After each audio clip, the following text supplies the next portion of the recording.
Черный «Мерседес» медленно ехал по заснеженной улице в пригороде Сиэтла. За рулем сидел Ричард Уилсон, один из самых известных бизнесменов страны. Его компании работали по всему миру, его имя знали в Нью-Йорке, Чикаго и Лос-Анджелесе. Но сегодня он был просто пожилым мужчиной, который ехал к дочери, с которой не виделся больше 20 лет. Он остановился возле старого дома. Фасад был потрескавшимся, окна потускневшими. Это место не имело ничего общего с его роскошными виллами и офисами. Когда-то Ричард выбрал карьеру вместо семьи. Он ушел от жены, когда их дочери Эмили было всего 3 года. С тех пор он исправно переводил деньги, но никогда не приезжал. Ни на дни рождения, ни на праздники, ни тогда, когда она особенно нуждалась в нем. Поднимаясь по лестнице на 4-й этаж, он чувствовал, как дрожат руки. Ему было страшно. Он не знал, простят ли его. Перед дверью с номером 38 он долго стоял, не решаясь постучать, но все же поднял руку. Дверь открыла молодая женщина. В ее взгляде он сразу узнал черты своей бывшей жены. «Здравствуйте», — спокойно сказала она. «Эмили, это я, твой отец». Она молча отступила, пропуская его внутрь. Квартира была маленькой,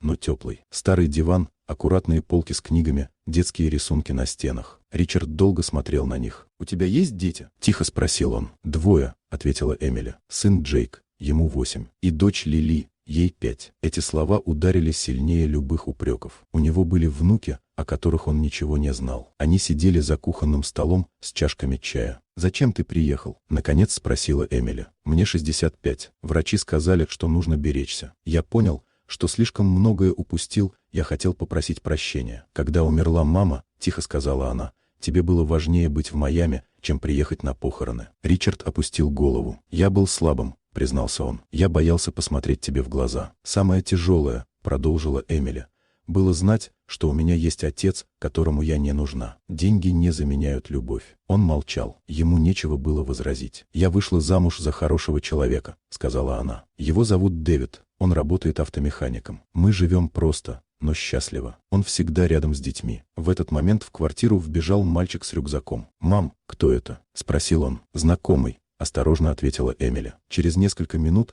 вернулась соседка с маленькой девочкой. Лили подошла к Ричарду и серьезно спросила: «А вы мой дедушка?» Он впервые за день искренне улыбнулся. «Да», — тихо ответил он, — «если ты не против». Следующий час прошел удивительно спокойно. Джейк показывал рисунки, Лили рассказывала о куклах. Ричард слушал и чувствовал то, чего не испытывал много лет — настоящее тепло. Перед уходом он остановился у двери. «Я не прошу прощения сразу», — сказал он. «Но можно мне приезжать иногда?» Эмили долго смотрела на него. Джейк всегда спрашивал, почему у него нет дедушки. Наконец сказала она: «Приезжай в воскресенье, на обед, и принеси яблочный пирог». Он кивнул, сдерживая слезы. Спускаясь по лестнице, Ричард чувствовал легкость. Он не вернул прошлое, но сделал первый шаг. В машине он позвонил помощнику. Все воскресенья свободны. Навсегда. Когда автомобиль тронулся, он увидел Эмили в окне. Она слегка махнула рукой. Он ответил. Снег медленно падал на улице Сиэтла. И впервые за долгие годы Ричард Уилсон понял: он наконец-то едет в правильном направлении, не к деньгам, а к семье.